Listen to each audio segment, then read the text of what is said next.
Hey guys, welcome to part 10 of my reference playlist. As part of my ongoing break and some much needed R&R, this week I'll be doing another of my Academy videos. We're sticking with the edible goodies theme, but this time we're going with a more rectangular Apple Danish as imagined by Greg's. Not sponsored, not affiliated. For some context, one of my work colleagues has recently been having them every shift we have together, so the idea just slowly embedded itself into my head, I guess. Anyway, with that said, let's get into it.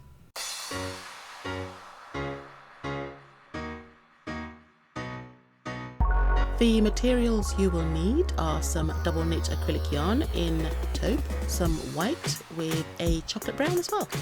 You will also need some quilt batting for the stuffing, and I will of course list all the materials I use in the description box below, so you can just refer to that after watching the video.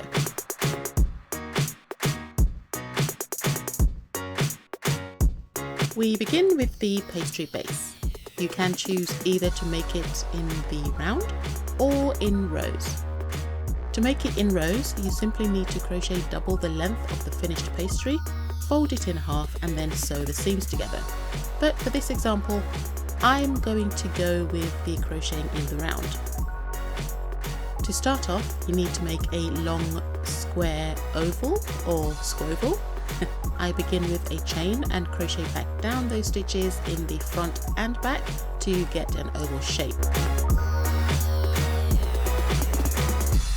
From here, I then go ahead and crochet in half double crochet stitches until I reach the size I want, which is a small-ish rectangle.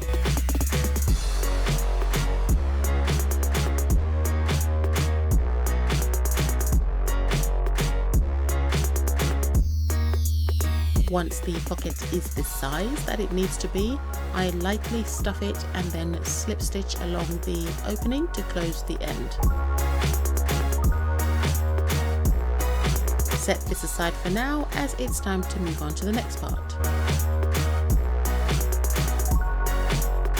These pastries come glazed in icing and I want to replicate that. I need to make this in rows since it needs to lay flat on the pastry. So I chain enough stitches to cover the top of the pastry we made earlier, but leave it slightly smaller. Once I have the correct number of stitches, I keep crocheting back and forth until I have the pastry covered. So I want my Danish to look like the icing has been dripped on. So to complete this look, I then go around the entire piece and crochet some half double crochet stitches, followed by double crochet stitches and single crochet stitches randomly to create the look of the dripping icing.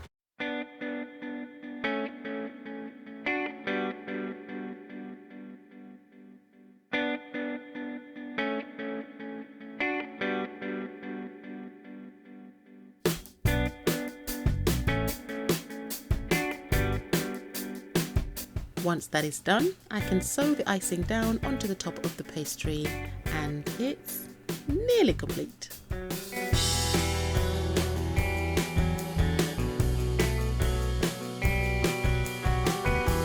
And we are nearly done. I say nearly because the final part is to sew some chocolate drizzle across the top of the entire thing. Using the dark chocolate brown yarn, I start at one end and work my way across to the other, making sure not to pull the stitches too tight.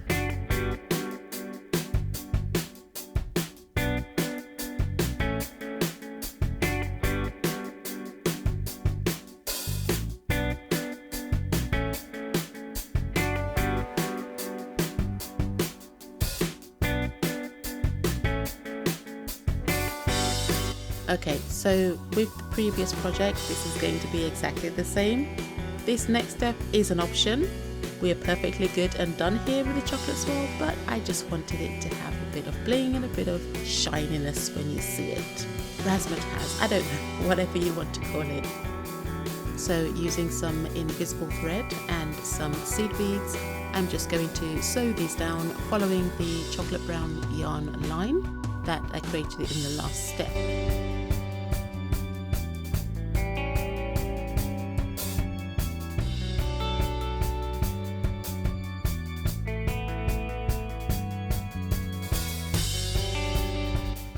Turns out I actually like recreating food in woolen form. I wonder what I should do next.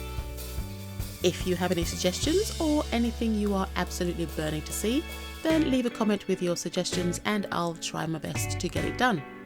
So while I finish off sewing the chocolate lines and before we get to the reveal, I'd just like to say thank you all for watching, and as always, if you'd like to see more, then please like, share, comment and even consider subscribing.